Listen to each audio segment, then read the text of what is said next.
pupă zamoțată și frumoasă în pene, gunoindu-și cuibul din nărav și lene, îl lăsă și merse iar în altă parte și apucă să facă alt cuib mai departe. Dar văzând-o cucul, îi făcu întrebare: „Ce faci iar aici, sorul mea cu tare?" „Cuib îmi fac," răspunse și-o întrebă el iară, „dar făcuși parcă altul astă vară."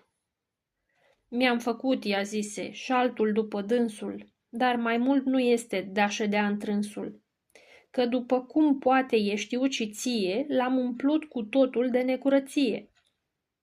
Cucul, auzind-o, zise iar: „Ei bine, dar îți lași năravul, ori îl iei cu tine?" „Cum?" ea îi răspunse, „un nărav din fire poate vreodată să aibă lecuire?"